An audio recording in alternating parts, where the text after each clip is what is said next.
tokoh perawi, iaitu dalam perbincangan kita tentang satu hadis, kita kena tahu siapa sahabat yang meriwayatkan hadis tersebut. Dan dalam hadis ini, sahabat yang meriwayatkan hadis ini siapa dia, Ustaz Husaini kita? Baik, untuk hadis kita pada kali ini diriwayatkan oleh sahabat Nabi, iaitu Zaid bin Thabit radhiyallahu anhu. Itu beliau merupakan beliau ini memeluk Islam sebelum Rasulullah tiba di Madinah, dan juga beliau juga adalah penulis wahyu dan ketua projek pengumpulan Al-Quran. Hebat Zaid bin Thabit ini. Seingat saya lah doktor kan, beliau ni bila dia sebut poin mengumpul Al-Quran tu, mungkin ialah ada dikhawatiri Al-Quran tu akan hilang daripada mata orang Islam tu sendiri. Maka dia ditugaskan oleh khalifah pada zaman itu untuk menjadi ketua pengumpulan Al-Quran, doktor. Betul. Yang ini sebenarnya sedikit sebanyak mengenai tentang Zaid bin Thabit, salah seorang daripada yang meriwayatkan hadis ini. Sebenarnya bukan Zaid sahaja yang meriwayatkan hadis ini. Dalam riwayat Tirmizi juga ataupun riwayat Ibn Hibban menyebutkan yang juga meriwayatkan hadis ini adalah Sayyidina Abdullah bin Mas'ud. Maknanya ramai sahabat yang dengar hadis ini. Dikatakan Rasulullah sampaikan hadis ini ketika berada di Mina ataupun ketika berada menunaikan haji dan sebagainya. Jadi yang kita ambil di sini adalah apa yang diriwayatkan oleh Zaid bin Thabit. Macam disebutkan oleh Ustaz Husaini tadi, Zaid bin Thabit adalah seorang pemuda. Sebelum Rasulullah sampai di Madinah lagi, dia adalah orang yang dah peluk Islam dan usianya ketika itu sekitar 11 tahun sahaja. Tetapi bila dia sampai sahaja di Madinah, Rasulullah sampai sahaja di Madinah, para sahabat memperkenalkan kepada Rasulullah, ini budak ini walaupun 11 tahun dia dah hafal beberapa belas surah, sehingga Rasulullah kagum dengan Zaid bin Thabit. Seorang pemuda yang dah hafal surah-surah yang telah diturunkan walaupun tak berjumpa lagi secara direct barangkali dengan Rasulullah. Dan kemudian juga dia adalah seorang yang pernah rapat dengan Rasulullah, sehingga ketika diturunkan wahyu, Rasulullah duduk dengan Zaid bin Thabit. Ketika itu peha Rasulullah berada di atas peha Zaid.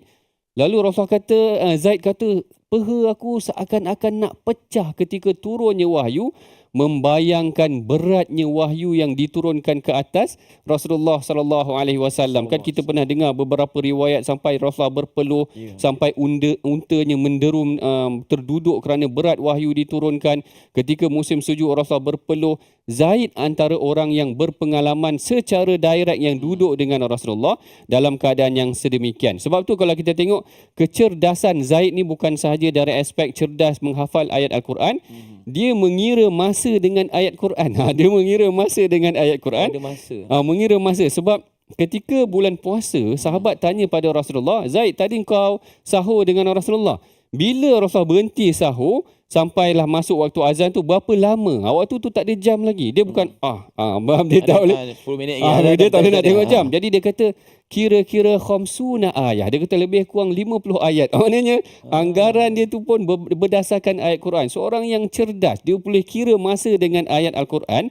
Dan juga atas dasar itu Abu Bakar meminta beliau mengetuai proses pengumpulan Al-Quran kerana kecerdasan Zaid bin Thabit ini sendiri. Walhal awalnya tu dia pun ragu-ragu kerana dia kata kaifa taf'aluna ma lam yaf'aluhu Rasul. Kisah dia sebenarnya bila berlaku peperangan di kawasan Yamamah dan sebagainya, menyebabkan ramai huffaz ataupun qurra meninggal dunia, syahid. Akhirnya Omar yang rasa bimbang dahulu, Omar kata kalau kita biarkan lebih ramai orang tak ingat Al-Quran, nanti dibimbangi Quran akan hilang. Lalu dia bagi tahu kepada Abu Bakar, dia cadangkan kepada Abu Bakar. Abu Bakar pun tak berapa nak confident lagi. Tapi lepas tu Allah Ta'ala lapangkan hati Abu Bakar. Abu Bakar yakin. Kemudian Abu Bakar pun panggil Zaid. Zaid kata kepada diorang berdua ni, dia kata kaifa taf'al ma lam yaf'alhu Rasul. Kenapa kamu berdua ni buat perkara yang Rasul tak buat lagi, iaitu Rasul tak kumpulkan dalam satu mushaf bertulis begitu lagi. Hanya sebelum tu atas tulang, atas batu dihimpunkan begitu. Lalu Abu Bakar ataupun Omar kata nanti ianya adalah baik untuk engkau. Akhirnya Zaid bin Thabit lah yang mengetuai proses pengumpulan Al-Quran. Mereka berdua puji Zaid bin Thabit. Dia kata, innaka syabun aqil. Engkau ni seorang pemuda yang cerdas. Seorang pemuda yang hebat.